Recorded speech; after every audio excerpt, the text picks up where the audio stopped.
નમસ્કાર સાથીઓ, આપણે સૌ જાણીએ છીએ કે આપણા ગુજરાતમાં એક કહેવત છે, તન તંદુરસ્ત તો મન તંદુરસ્ત. હા જી સાથીઓ, તો શરૂઆત પણ કરીશું ગુજરાતના સ્વાસ્થ્ય સાથે. વહીવટમાં ગુજરાતીઓના સ્વાસ્થ્યની ચિંતા કરવા માટે ફૂડ એન્ડ ડ્રગ ડિપાર્ટમેન્ટ કાર્યરત છે. શું તમે જાણો છો આપણા ગુજરાતીઓના સ્વાસ્થ્ય માટે ફૂડ એન્ડ ડ્રગ ડિપાર્ટમેન્ટ કેટલું ચિંતિત છે? ચાલો જાણીએ સાથીઓ. પેકેજ ફૂડ, હા જી, ગુજરાતીમાં કહીએ તો પડીકા.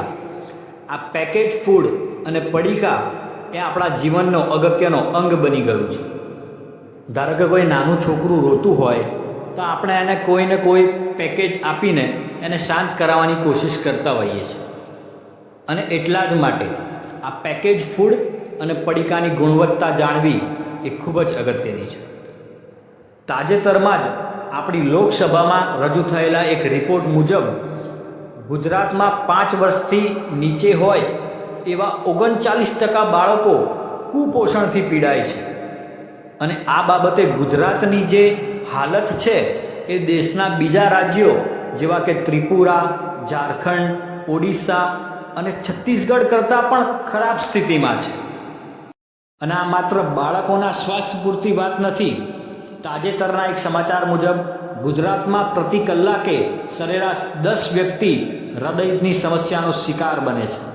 અને એટલા જ માટે અમે ગુજરાતના ફૂડ એન્ડ ડ્રગ ડિપાર્ટમેન્ટ પાસેથી જાણવાની કોશિશ કરી કે ગુજરાતીઓના સ્વાસ્થ્ય માટે એ કેટલા ચિંતિત છે. અમારા દ્વારા એ જાણવાની કોશિશ કરવામાં આવી કે જેટલા પણ મેન્યુફેક્ચરિંગ યુનિટ એ પેકેજ ફૂડ સાથે સંકળાયેલા છે એ એમના પ્લાન્ટ ઉપર એમની મશીનરીઝની નિયમિતપણે સાફ સફાઈ કરે છે કે કેમ, એમના પ્લાન્ટ ઉપર રાજ્ય અને કેન્દ્ર સરકારના જેટલા પણ નીતિ નિયમો છે એનું પાલન થાય છે કે કેમ. ફૂડ એન્ડ ડ્રગ ડિપાર્ટમેન્ટ દ્વારા આવા તમામ મેન્યુફેક્ચરિંગ યુનિટની કેટલી વાર સ્થળ તપાસ કરવામાં આવી. જો વિભાગ આવી કોઈ સ્થળ તપાસ કરતું જ ના હોય તો વિભાગ કયા આધારે આ ફૂડ પેકેટની ગુણવત્તા અંગેના નિર્ણયો લે છે? અને વિભાગ દ્વારા જે જવાબ આપવામાં આવ્યો એ જાણીને તમે પણ ચોંકી જશો સાથીઓ. વિભાગ દ્વારા એવું જણાવવામાં આવ્યું કે આ પ્રકારની માહિતી આપી શકાય એમ નથી. જો આ પ્રકારની માહિતી આપવામાં આવે તો એમના વિભાગના જે સંસાધનો છે એ ડાયવર્ટ થઈ શકે એમ છે.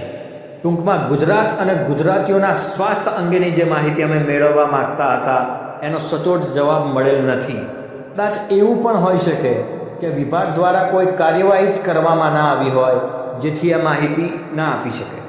પરંતુ ગુજરાત અને ગુજરાતીના સ્વાસ્થ્ય અંગે કોઈ પણ પ્રકારનું સમાધાન નહીં ચલાવી લેવામાં આવે. અને એટલા જ માટે અમારી ટીમે આગળની કાર્યવાહી કરી દીધેલ છે. અમે સંકલ્પ સાથે નીકળ્યા છીએ કે ગુજરાતના તમામ બાળકો એ સંપૂર્ણપણે પોષિત બને અને આ દિશામાં અમે સતત પ્રયત્નશીલ રહીશું. જય જય ગરવી ગુજરાત, જય જય ગરવી ગુજરાત.